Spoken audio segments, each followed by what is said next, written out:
नमस्कार दोस्तों। तो आज की वीडियो में हम कवर करेंगे semester 5th minor course history unit 3 का टॉपिक आर्य समाज। और अगर आप हमारे चैनल पे नए हैं तो हमारे चैनल को सब्सक्राइब जरूर करें और अपने दोस्तों के साथ शेयर जरूर। तो स्टार्ट करते हैं हम अपना आज का topic Arya Samaj. Arya Samaj means the society of nobles in Sanskrit. अगर आर्य समाज का अगर अर्थ देखें हम संस्कृत में तो वो क्या है? श्रेष्ठ लोगों का समाज। The Arya Samaj was first established in Bombay, currently known as Mumbai, in 1857 on April 10 by Swami Dayanand Saraswati। जो आर्य समाज था वो इस्टेब्लिश किया गया कब? 10 अप्रैल 1857 को स्वामी दयानंद सरस्वती जी के द्वारा। कहाँ पे? बॉम्बे में, जिसे हम करंटली मुंबई के नाम से जानते हैं। द समाज brought profound changes in the religious perspectives of Indians। और इस समाज ने बहुत सारी चेंजेस लाई, बहुत सारे बदलाव लाए। किसके कंसेप्शन में? जो इंडियन के रिलीजियस कंसेप्शंस थे, ठीक है, जो रिलीजियस विचारधाराएं थी इंडियंस की, उनमें बहुत सारी चेंजेस लाई। किसने? आर्य समाज ने। नेक्स्ट अब हम देखते हैं मिशन ऑफ आर्य समाज। The mission of Arya Samaj is to eradicate poverty, injustice and ignorance from this earth.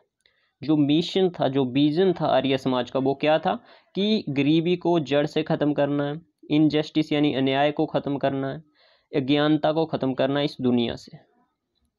Further he establish 10 principles called 10 नियमस और प्रिंसिपल। उसके बाद इन्होंने 10 प्रिंसिपल 10 नियमस का स्टेब्लिशमेंट किया, स्थापना की। द 4 वेदा, साम वेदा, यजुर्वेदा, अथर्ववेदा एंड ऋग्वेदा पाव्ड द समाज पाथ। और इन्होंने फिर 4 वेदास की भी इस्टेब्लिशमेंट की अपने समाज के अंदर। उनकी टीचिंग्स लाई अपने समाज के अंदर, जो कि किसको रास्ता दिखा रही थी? देश दुनिया के जो लोग थे उन्हें रास्ता दिखाने का काम कर रहा था ये समाज। आर्य समाज believes in one God. Arya Samaj जो है बिलीव करता वन सिंगल गॉड पे, यानी मोनोथिज्म पे विश्वास करता है। नाउन बाई ओम, जिसे वो किस नाम से जानता है? ओम के नाम से। Who is omniscient, omnipresent, omnipotent and source of all just and blissful intelligence and merciful। और जो ओम है वो क्या है? ओमनी प्रेजेंट है, हर जगह उपस्थित है, कण कण में उपस्थित है। और ओमनीपोटेंट यानी सर्वशक्तिशाली है। और सोर्स है, और किन किन चीज़ों का भंडार है? सच्चाई का, खुशी का, ज्ञान का और कृपा का भंडार है। ठीक है, हर चीज़ जो है ओम में ही समाई हुई है आर्य समाज के मुताबिक। All these reflect different names with one aspect being God, a universal truth। और आर्य समाज के मुताबिक ये यूनिवर्सल ट्रूथ है कि जो गॉड है उसे अलग अलग धर्मों में अलग अलग नाम से जाना जाता है, अलग अलग तरह से उसकी पूजा की जाती है, उसे समझा जाता है। लेकिन जो गॉड है वो एक ही है, चाहे वो कोई भी धर्म का गॉड है, वो एक ही है, बस नाम हमने अलग अलग रख कर लिए हैं। ठीक है, उसको पूजने का तरीका अलग अलग कर लिया है। ठीक, अब देखते हैं हम principles of Arya Samaj. First one है god is the primary source of all proper knowledge. ईश्वर ही है एक प्रॉपर नॉलेज का जरिया। अगर एक व्यक्ति ने अपनी लाइफ का मकसद समझना है, इस यूनिवर्स को समझना है, अपने इर्द गिर्द की सराउंडिंग को समझना है, तो उसे सबसे पहले ईश्वर को समझना होगा, इस ईश्वर के दिखाए हुए रास्तों पे चलना होगा। ठीक है, तो ये था फर्स्ट प्रिंसिपल किसका? आर्य समाज का। अगर प्रिंसिपल ऑफ आर्य समाज का आपको डिटेल वीडियो चाहिए होगा तो आप कमेंट सेक्शन में बता देना, तो ये मैं जो शॉर्टली करवाऊँगा। सेकंड वन है he is omniscient, he is the one worthy of being worshipped. जो ईश्वर है वो क्या है? सर्वज्ञानी है, यानी ओमनिसिएंट सर्वज्ञानी, सर्वशक्तिशाली है और कण कण में उपस्थित है। इसलिए ईश्वर ही हैं जिनकी हमें वर्शिप करनी चाहिए, यानी जिसकी हमें पूजा अर्चना करनी चाहिए।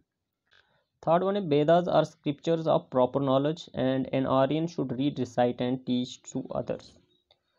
और जो वेदास हैं हमारे वो ज्ञान का भंडार है, यानी हमारे जो ग्रंथ हैं उनमें ही दुनिया की हर सच्चाई छुपी हुई है। इस यूनिवर्स की हर सच्चाई किस में छुपी हुई है? वेदास में, उपनिषद में।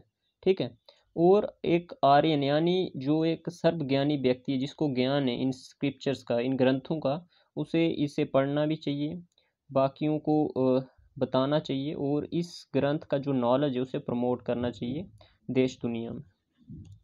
नेक्स्ट वन है we should try to accept the truths and give अनट्रूथ्स।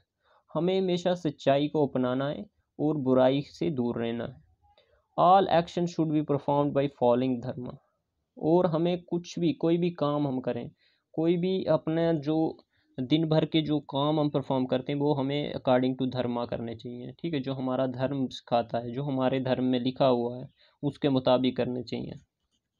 Next one, the objective of Arya Samaj is to promote physical and social wellbeing of for everyone. और जो ऑब्जेक्टिव था, जो गोल था आर्य समाज का, वो क्या था? फिजिकल और सोशल वेलबींग को प्रमोट करना है। सिर्फ कुछ लोगों की, कुछ सेक्शन ऑफ सोसाइटी की नहीं, बल्कि हर एक की, पूरे वर्ल्ड को। ठीक है, वो पूरे वर्ल्ड की जो फिजिकल और सोशल वेलबींग को प्रमोट करना चाहते थे। Everyone should follow love, righteousness and justice. और हर एक को फॉलो करना चाहिए क्या? सच्चाई, अच्छाई और प्यार का रास्ता। ठीक है। We should avoid ignorance and accept knowledge. हमें इग्नोरेंस, ठीक है, अज्ञानता से दूर जाना है और ज्ञान को अपनाना है। ठीक है, जहाँ ज्ञान मिले उसे अपनाओ, अज्ञानता से दूर जाओ, अज्ञानता को छोड़ो। Next one should not be concern with one's welfare, we should consider the welfare of others too. और हमें सिर्फ अपनी प्रोग्रेस नहीं करनी है, अपनी जो धन दौलत नहीं बढ़ानी है, ठीक है, बल्कि जो हमारी सोसाइटी में जो बाकी इंडिविजुअल्स हैं, जो हमारे भाई बहन हैं, जो हमारे आसपास के लोग हैं, उनकी प्रोग्रेस भी हमें करनी अपने साथ साथ।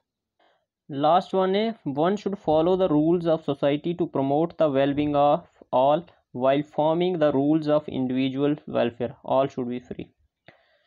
यानी हर एक को जो है फॉलो करने चाहिए सोसाइटी के रूल्स, किसके लिए? वेलबींग को प्रमोट करने के लिए। और जब ये इंडिविजुअल वेलफेयर रूल्स फॉलो किए जाएं, किसी पे भी कोई रिस्ट्रिक्शन नहीं होनी चाहिए, यानी ऑल शुड बी फ्री। हर एक को जो है आज़ादी होनी चाहिए, फ्रीडम होना चाहिए। अब देखते हैं हम स्वामी दयानंद सरस्वती जी की life history briefly. He is the founder of Arya Samaj. Swami Dayanand Saraswati जी आर्य समाज के फाउंडर थे, जिन्होंने एस्टेब्लिशमेंट की थी इस समाज की। Swami Dayanand Saraswati was born an orthodox family in Gujarat on 12 Feb 1824।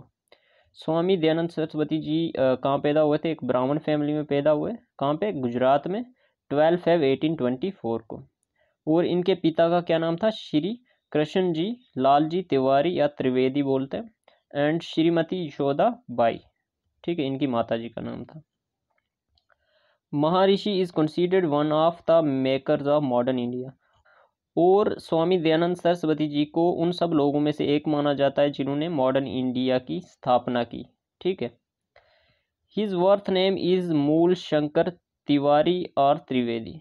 ठीक है, इनका जो वर्थ नेम था वो क्या था? Mool Shankar. His literary work includes Satyarth Prakash 1875। ठीक है, 1875 में जो इन्होंने अपनी फेमस बुक लिखी Satyarth Prakash. The book was published in more than 20 languages including Sanskrit and some foreign languages like French, German, Arabic, English, Chinese। ठीक है, तो इनकी जो बुक थी वो more than 20 लैंग्वेजेस में पब्लिश हुई थी, जो मैंने आपको बताई। ठीक है। He was a disciple of Swami Vivek. He was a disciple of Swami Brijanand Dandesha and followed him as a guru. Swami ji जो थे वो किसके शिष्य थे? ब्रिजानंद जी के शिष्य थे और उन्हें गुरु मानते थे अपना। From 1846 to 1860 Swami Dayanand Saraswati was an atheist for 15 years. और 1846 से 1860 तक स्वामी दयानंद जी ने एक एथिस्ट का जीवन जिया। अब हम देखते हैं रिफॉर्म्स डन बाई आर्य समाज। सबसे पहले हम देखेंगे political reforms. Vision of Swaraj यानी India for Indians. Swami Dayanand Saraswati is credited with popularizing the term Swaraj as India for Indians. स्वामी दयानंद सरस्वती जी को क्रेडिट दिया जाता है किसका? कि उन्होंने जो ये टर्म थी स्वराज यानी इंडिया फॉर इंडियंस, ये पॉपुलराइज किया। ठीक है, this was the first time the idea of self rule was articulated in the context of Indian independence from British colonial rule. और ये पहली बार था कि जो किसी ने सेल्फ रूल का आइडिया यानी स्वराज का आइडिया जो है आर्टिकुलेट किया, किसके कॉन्टेक्स्ट में? इंडियन इंडिपेंडेंस के कॉन्टेक्स्ट में। किससे लेना था इंडिपेंडेंस? ब्रिटिश कॉलोनियल रूल से।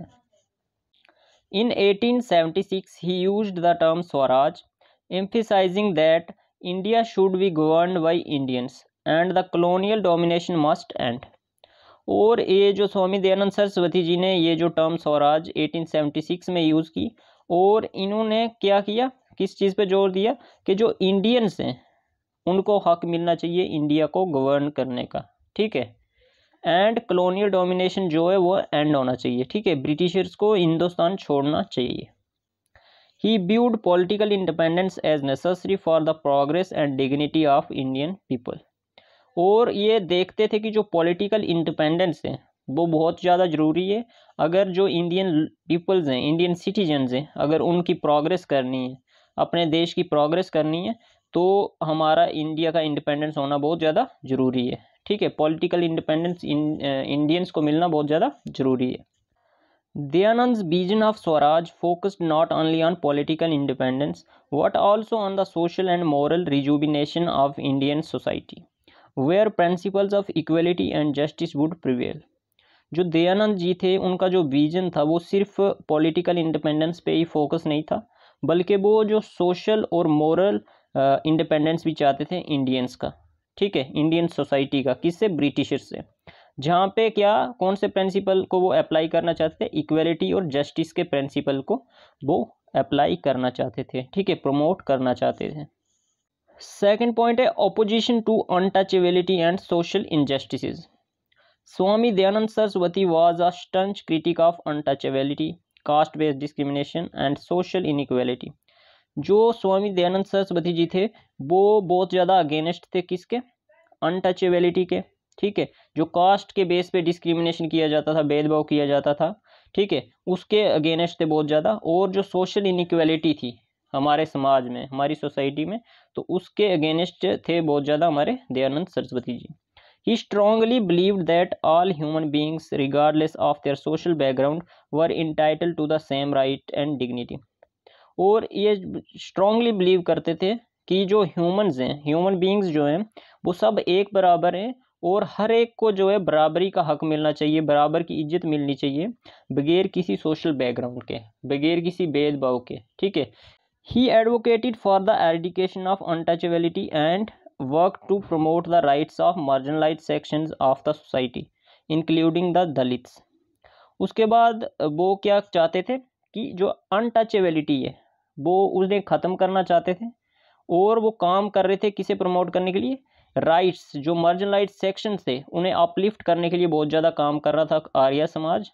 और जो अनटचेबिलिटी बहुत ज़्यादा, ये जो सिस्टम फैल चुका था हमारी सोसाइटी में, इसको ख़त्म करने के लिए जो आर्य समाज बहुत जो दिन रात काम कर रहा था, ठीक है। Dayanand ji also opposed child marriage, which he considered a social evil that hindered the progress of women and families। Dayanand ji का मानना था कि जो चाइल्ड मैरिज है वो क्या है, एक रुकावट है किसकी प्रोग्रेस में, वुमेन और फैमिलीज़ की प्रोग्रेस में, और सोसाइटी की प्रोग्रेस में एक रुकावट है, और ये चाइल्ड मैरिज के बहुत ज़्यादा खिलाफ थे, ठीक है। इनका मानना था कि चाइल्ड मैरिज एक ऐसा सोशल इवल है, एक बहुत बड़ा जो इवल है जिससे जो हमारी सोसाइटी कभी भी प्रोग्रेस नहीं कर पाएगी। तो इस इविल से हमें बचना है, ठीक है, इस कस्टम को हमें ख़त्म करना है, और इसके लिए जो आर्य समाज ने बहुत ज़्यादा काम भी किया। थर्ड पॉइंट है advocacy for widow remarriage. In a society where widows were often ostracised and forced to live in isolation, Swami Dayanand Saraswati ji supported widow remarriage and promoted it as legitimate and dignified option. Society में जब widows को अक्सर क्या boy cut कर लिया था, मतलब totally society से निकाल दिया था, यानी उन्हें इतना फोर्स किया जाता था कि वो आइसोलेशन में ही रहें, ठीक है। इस तरह से जो टॉर्चर किया जाता था विडोज़ को उस टाइम 19th सेंचुरी के दौरान। But Swami Dayanand Saraswati ji supported widow remarriage and promoted it as legitimate and dignified option.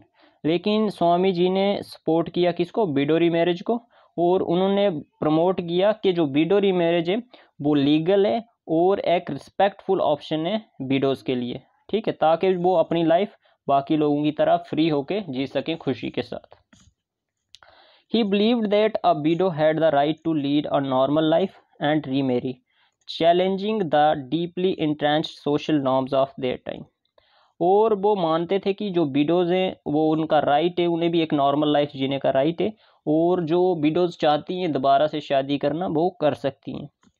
और उस टाइम के जो डीपली इंट्रेंच्ड जो कस्टम्स थे उनके अगेंस्ट जाके इन्होंने बहुत ज़्यादा काम किया, आर्य समाज ने बहुत ज़्यादा काम किया विडो रीमैरिज को बढ़ावा देने के लिए।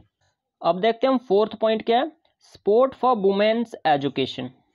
स्वामी Dayanand political vision included equal access to education for women. Swami ji का जो पॉलिटिकल विजन था वो उसमें चाहते थे कि इक्वल एक्सेस होना चाहिए, इक्वल राइट्स होने चाहिए वुमेन्स के लिए भी, किसमें, एजुकेशन सिस्टम में। ही advocated for education of women and girls, understanding that upliftment of society depends on the empowerment of women. और उनका मानना था कि जब तक हम एम्पावर नहीं करेंगे वुमेन्स को, जब तक उन्हें एजुकेट नहीं करेंगे, तब तक जो हमारी सोसाइटी है, तब तक जो हमारी कंट्री है वो कभी प्रोग्रेस नहीं करेगी, कभी भी अपलिफ्ट नहीं करेगी। He encourage the establishment of schools for girls and supported their participation in public and social life. और जो आर्य समाज था इन्होंने बहुत सारे जो स्कूल्स इस्टेब्लिश किए गर्ल्स के लिए, और इनका पार्टिसिपेशन पब्लिक और सोशल लाइफ में इनकरेज किया, ठीक है, सपोर्ट किया। और इन जो गर्ल्स थी जो ज़्यादातर आइसोलेशन में रहती थी, उन्हें सामाजिक कामों में ज़्यादातर पार्टिसिपेट करने के लिए इनकरेज किया। अब देखते हैं हम एजुकेशनल रिफॉर्म्स। फर्स्ट वन है इस्टेब्लिशमेंट ऑफ DAV स्कूल्स, यानी दयानंद एंग्लो वैदिक schools. Swami Dayanand Saraswati emphasized need for modern education to free Indian society from superstitions and ignorance। Swami ji ने ज़्यादातर जोर दिया मॉडर्न एजुकेशन की तरफ, ताकि वो इंडियन सोसाइटी को, इंडियन सिटीजन्स को किससे फ्री कर पाए, सुपरस्टिशन यानी अंधविश्वास से, और इग्नोरेंस, ठीक है, जो मतलब इग्नोरेंस थी, इलिटरेट थे लोग, जिनको ज़्यादातर जो मॉडर्न आइडियाज़ थे उनके बारे पता नहीं था, उनसे रूबरू कराना चाहते थे। He believed that education should be based on Vedic principles and should combine traditional knowledge with modern sciences। और जो वो एजुकेशन देते थे अपने स्कूल्स में, उनमें क्या करते थे, किस पे बेस्ड थी वो एजुकेशन, वैदिक प्रिंसिपल्स पे, जहाँ पे वो ट्रेडिशनल नॉलेज के साथ साथ किसकी एजुकेशन देते थे, मॉडर्न साइंसेस की, ठीक है।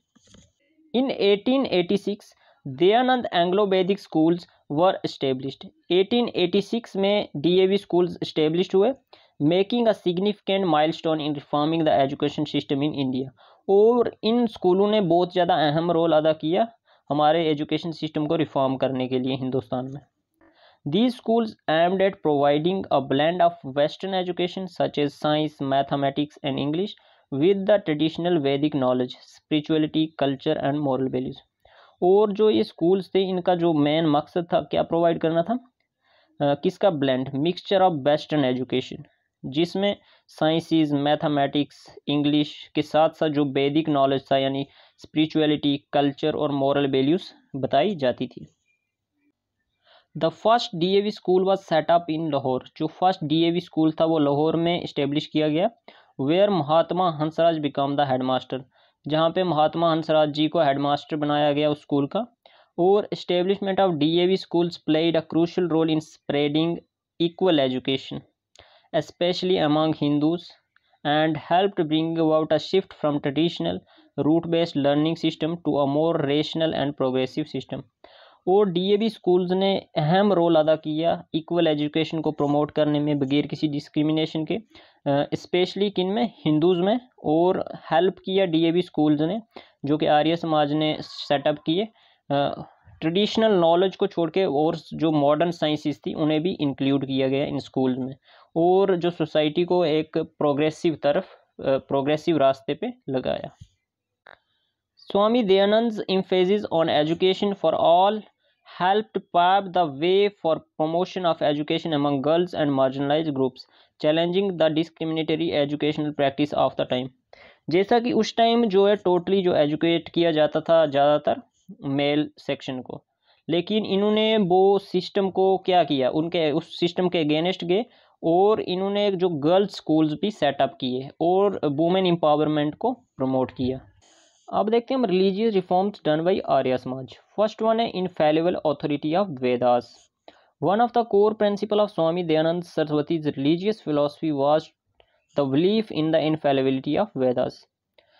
जो रिलीजियस फिलॉसफी थी इनकी, उसका जो कोर प्रिंसिपल था वो क्या था? बिलीव करना किस पे? Positiveness of Vedas. जो वेदास के अंदर जो सच्चाई थी, अच्छाई थी, जो ज्ञान का भंडार था वेदास में, उन चीज़ों पे बिलीव करना, उनको मानना। ठीक है, तो स्वामी दयानंद सरस्वती जी वेदास को बहुत ज़्यादा मानते थे। ठीक है, he believed that the Vedas are ultimate source of knowledge, truth and guidance for all humanity। और इनका मानना था कि जो वेदास हैं वो अल्टीमेट सोर्स है, यानी अनलिमिटेड नॉलेज है वेदास के अंदर। ठीक है, और जो यूनिवर्स को अगर समझना है, अपने आप को गाइड करना है, तो आपको वेदास पढ़ने पड़ेंगे, आपको वेदास की तरफ जाना पड़ेगा, वेदास को समझना पड़ेगा। He rejected the distorted interpretations and superstitions that had crept into Hinduism over centuries, encouraging people to return to the pure teaching of the Vedas। उसके बाद वो रिजेक्ट करते हैं हर एक जो सुपरस्टिशन था, अंधविश्वास था, ठीक है, जो डिफेक्टिव कस्टम्स थे हिंदुइज्म में, उनको वो रिजेक्ट करते हैं। और उनका मानना था कि जो ये सदियों से रेंग रहे हैं, ये जो हिंदुइज्म में ये सुपरस्टिशंस, ठीक है, इवल कस्टम्स, उनको हमें ख़त्म करना चाहिए। और लोगों को वो इनकरेज करते हैं कि हमें किस तरफ वापस किस तरफ जाना चाहिए? वेदास की टीचिंग की तरफ, जो कि रियल हिंदुइज्म में, जो रियल हिंदुइज्म का ट्रेडिशनल नॉलेज है उसकी तरफ जाना चाहिए। इन जो सुपरस्टिशंस और इंटरप्रिटेशंस जो डिफेक्टिव हैं उन्हें छोड़ना चाहिए। सेकंड पॉइंट है monotheism. Swami Dayanand was strong proponent of monotheism, the belief in a single formless god. Swami ji बहुत ज़्यादा मेन सपोर्टर थे, स्ट्रॉन्ग सपोर्टर थे किसके? मोनोथिज्म के, यानी वो एक सिंगल गॉड पे विश्वास करते थे, फॉर्मलेस गॉड पे विश्वास करते थे। ठीक है, he opposed the prevalent practice of ideal worship in Hinduism and advocated for worship of one supreme formless eternal god. और वो अपोज करते थे किसकी? जो हिंदुइज्म में क्या है? मूर्ति पूजा है। ठीक है, और उनका कहना था कि हमें जो एक सुप्रीम गॉड की वर्शिप करनी चाहिए, जो कि फॉर्मलेस एटर्नल गॉड है। ठीक है, जो कि हर कण कण में समाया हुआ है। According to him worshipping ideals was against the Vedic teachings. और उनके मुताबिक कि जो हम आइडियल्स को वर्शिप करते हैं, मूर्ति पूजा करते हैं, वो वैदिक टीचिंग्स के मुताबिक क्या है? वो सही नहीं है। He argued that concept of one God was central to the Vedic teachings। उनका मानना था कि जो मोनोथीज्म है वो जो है वैदिक टीचिंग्स में भी बताया गया है। Emphasizing that the divine is formless and transcendent rather than represented by ideals or images। और उनका मानना था कि जो डिवाइन है, ठीक है, जो गॉड है, वो क्या है? फॉर्मलेस है। ठीक है, वो किसी आइडियल यानी मूर्ति से और किसी इमेज में उसे हम रिप्रेजेंट नहीं कर सकते। थर्ड पॉइंट है caste system and social equality. Dayanand Saraswati had a vision of casteless society. Dayanand ji का जो विजन था वो ये था कि जो हमें एक सोसाइटी उसे कास्टलेस बनाना चाहिए, यानी इसमें कोई भी कास्ट ना हो, सब जो है एक बराबर रहें। He believed that the caste was not a birthright but was determined by the one's occupation and personal qualities।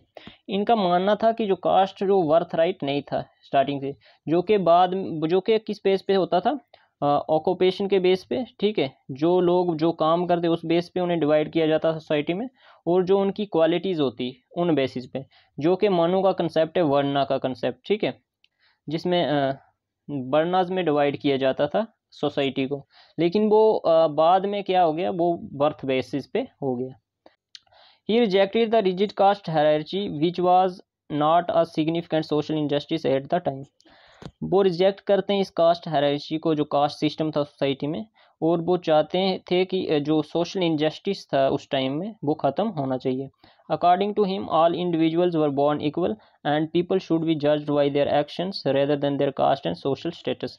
और उनका मानना था कि जो लोग हैं, जो हर एक जो इंडिविजुअल है, वो जब पैदा हुआ था वो एक बराबर था, एक समान था। ठीक है, लेकिन जो पैदा होने के बाद हम उसे जो कास्ट्स में डिवाइड कर लेते हैं, वैसा नहीं करना है। हमें हर एक जो आदमी, हर एक जो इंडिविजुअल है, उसे उनके एक्शन से जज करना चाहिए, उनके कामों से जज करना चाहिए, ना कि उसकी कास्ट और सोशल स्टेटस से उसे जज करना चाहिए। He advocated for the elimination of untouchability and called for social and religious equality, encouraging people to treat all others with respect and dignity. और उन्होंने कैंपियंस किए बहुत ज़्यादा, जो आर्य समाज ने बहुत ज़्यादा प्रमोट किया किसको, इक्वलिटी को, और उन्होंने आवाज़ उठाई कि हमें अनटचेबिलिटी को एलिमिनेट करना, ख़त्म करना, और रिलीजियस इक्वलिटी को प्रमोट करना, और लोगों को इनक्रेज किया कि हमें हर एक रिलीजन की रिस्पेक्ट करनी है, हर एक इंसान की रिस्पेक्ट करनी है, और हमें जो रिलीजियस जो सेक्शंस है, जो रिलीजियस डिवीज़न है, उसे टोटली ख़त्म करना अपनी सोसाइटी में। फोर्थ वन है women's rights and education. Swami Dayanand Saraswati strongly advocated for the upliftment of women in society. He believed that women should have the same opportunities as men, especially in the areas of education, marriage and personal freedom. स्वामी जी का मानना था कि जो women's की upliftment होनी चाहिए society में, अगर सोसाइटी को प्रोग्रेस करना, जो जो अपॉर्चुनिटीज़ हम मैन को देते हैं, ठीक है, मैन सेक्शन को देते हैं, वो ही अपॉर्चुनिटीज़ मिलनी चाहिए फीमेल्स को भी in the area of education, marriage and personal freedom. इन सब चीज़ों में भी वुमेन्स को बराबर का हक होना चाहिए। He encouraged widowry marriage, education for women, and the abolition of practices like child marriage and female infanticide, which were prevalent in the Hindu society. और जो हिंदू सोसाइटी में बहुत सारी जो कस्टम्स से प्रैक्टिसेस थी, जैसे चाइल्ड मैरिज हो गया, फीमेल इन्फेंटिसाइड, ठीक है, जैसे फीमेल जो बच्चे पैदा होते थे, गर्ल्स, उन्हें पैदा होते ही मार दिया जाता था, चाइल्ड मैरिज करवाना, बच्चों की शादी करवा लेना, तो उसको एबॉलिश करने के लिए बहुत ज़्यादा काम किया। He also challenged the notion that women were the inferior and subordinate to men, advocating for gender equality and empowerment of women. और उन्होंने वुमेन को एम्पावर करने के लिए जेंडर इक्वलिटी को प्रमोट किया। उन्होंने ये बताया, आर्य समाज ने ये प्रमोट किया कि जो वुमेन और मैन है वो इक्वल हैं, और हमें जो है जेंडर इक्वलिटी को प्रमोट करना चाहिए, ना कि हमें वुमेन्स को इन्फीरियर दिखाना चाहिए इन फ्रंट ऑफ मैन। अब देखते हैं हम conclusion. Swami Dayanand Saraswati's reform were deeply impactful in shaping modern India religious, social and political landscape. Modern India का रिलीजियस, सोशल और पॉलिटिकल लैंडस्केप को शेप करने में, चेंज करने में, उसमें मॉडर्निटी लाने में स्वामी दयानंद सरस्वती जी का बहुत बड़ा हाथ है, यानी बहुत बड़ा रोल है। His advocacy for Vedic teachings, monotheism, gender equality and education were groundbreaking at the time and laid the foundation for the various social reform movements that followed. और जो बाद में भी सोशल रिफॉर्म मूवमेंट्स हुई, उनके लिए भी जो एक इंस्पिरेशन रही आर्य समाज, ठीक है, जो आर्य समाज की रिफॉर्म्स थी, और उस टाइम भी आर्य समाज ने बहुत बड़ा रोल प्ले किया सोसाइटी के जो लोग थे उनकी सोच को चेंज करने में। His call for Swaraj and political independence inspired many nationalists and reformers in Indian freedom struggle. और इनकी जो कॉल थी स्वराज के लिए और पॉलिटिकल इंडिपेंडेंस के लिए, इंडियंस के लिए जो वे मांग रहे थे, उससे बहुत सारे नेशनलिस्ट और रिफॉर्मर्स जो इंडियन इंडिपेंडेंस फ्रीडम स्ट्रगल में क्या हुए, इंस्पायर हुए और इंडिपेंडेंस स्ट्रगल में जुड़े। Swami Dayanand's work continue to resonate in contemporary Indian society, particularly in the field of education, social equality and